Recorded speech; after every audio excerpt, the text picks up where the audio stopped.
Ich werde heute versuchen, die Projekte über Thema DNS im Englisch zu präsentieren. Da habe ich auch Microsoft Server 2016 in Englischsprache installiert und Englisch ist auch Umgangssprache in der Computerwelt. Darum habe ich gedacht, es wäre sinnvoller, wenn ich es auf Englisch erkläre. Before jumping into DNS server installation and testing its functionality, I just want to give a quick walkthrough, a little intro on DNS and some terms which are used in DNS installation. So, computer identify each other through numbers. Every computer is assigned a number and they contact each other in a network through numbers, and we call this number an IP address. On the other hand, we human beings are accustomed to use name to identify each other and communicate with names such as Lobsang, Simon, and Marcus. So in order to bridge the gap between human and machine, a network engineer developed DNS, Domain Name Service. It resolves name to IP address and IP address to name.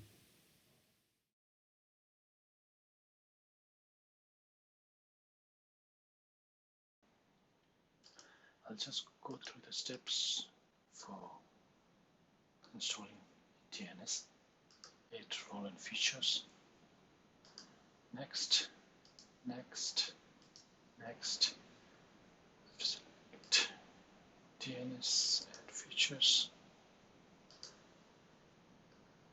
Next.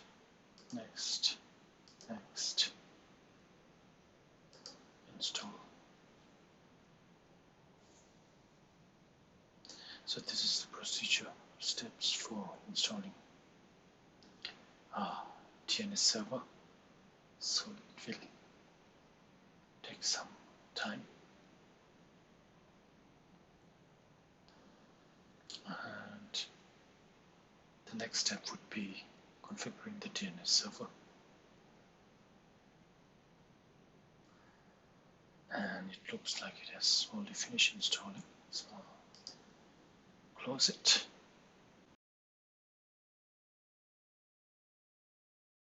Let's configure a DNS server. We have already installed DNS server and now we have to configure it.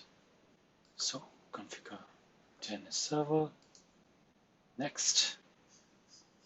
Here I'll take a little time to explain the difference between forward lookup zone and reverse lookup zone. Forward lookup zone, it maps host name to the IP address, whereas reverse lookup zone, it maps IP address to the host name. And for the time being, I'll select create a forward lookup zone, recommended for a small network, since it's for the test purpose. And then now is a primary server location. You can choose where the DNS data is maintained for your network resources. Which domain server maintain your primary forward lookup zone. So DNS server contains a zone file. Primary DNS server can update and modify records in zone file, which are usually stored in System32 files. Whereas in a secondary DNS server contains a copy of zone file and only has a read permission to it. You cannot update or edit it. So I would select this server, maintain this zone. This helps to create a primary forward lookup zone because I want to add it and modify the DNS zone. Next, I have to select the name for the zone, the zone name. In a very simple word, it's a root domain name. So I will select my vault as a root domain name, and I'll definitely create a new file with the file name that's my vault, which usually stored in System32. And here it's a dynamic update. So I won't select the first option because I do not have an active directory, but I will choose the second option. Allow both non-secure and secure dynamic update. Since it's a test purpose, so it's okay.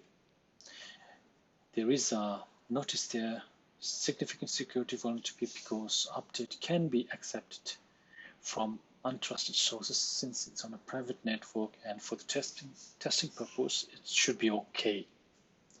So let me give you a little info about what dynamic update is. It's a method that automatically updates the name server in DNS, often in a real time. I'll show you a little more detail about name server in the coming few seconds. So I'll choose the second option, and here forwarder our DNS server to which the server sends queries that cannot be answered. So let's say my DNS server cannot resolve a particular domain name to our IP name, so it forwards to the let's say example ISP DNS to resolve it. But since for the time being I'm not using internet, I'll just stick to the second option.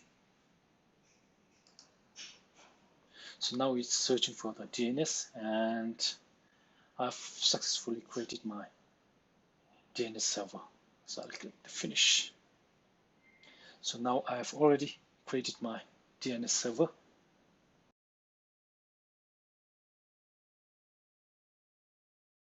I'll show you the zone that I've created. My record is the zone that I've created.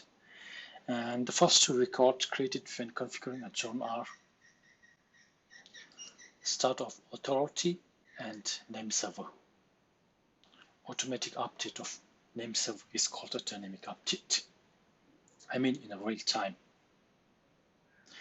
Okay, so maybe I can create a new record, a new host. Let's say mail. So mail.myvault, which is a fully qualified domain name. Actually, a fully qualified domain name is a complete domain name for a specific computer or host in internet.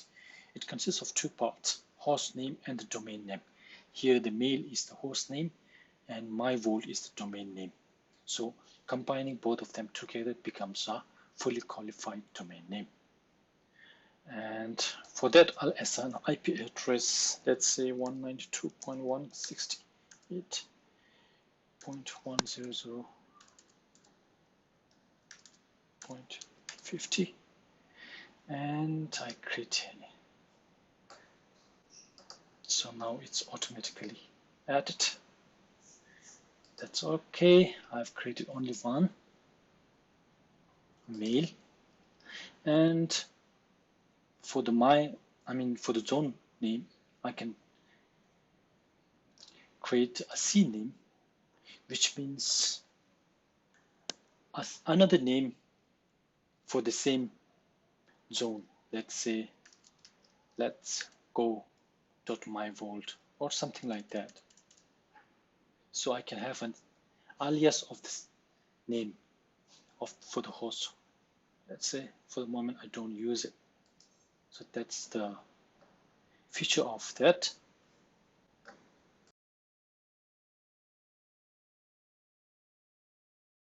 So right now I am on another computer. I mean on the test virtual machine. And what I've done is I just ping to my domain name mail.myvault, and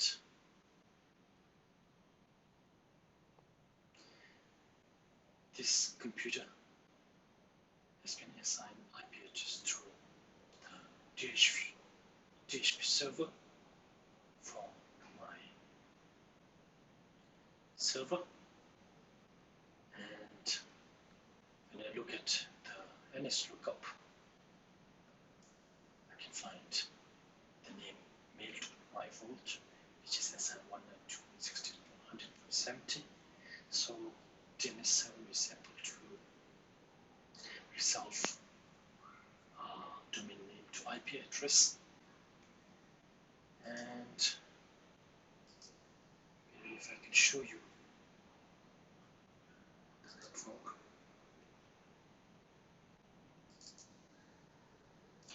So I'm getting the IP address automatically through the DHCP server, and I've assigned DNS server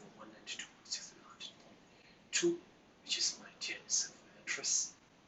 And so I'm able to create a working DNS server. Thank you very much.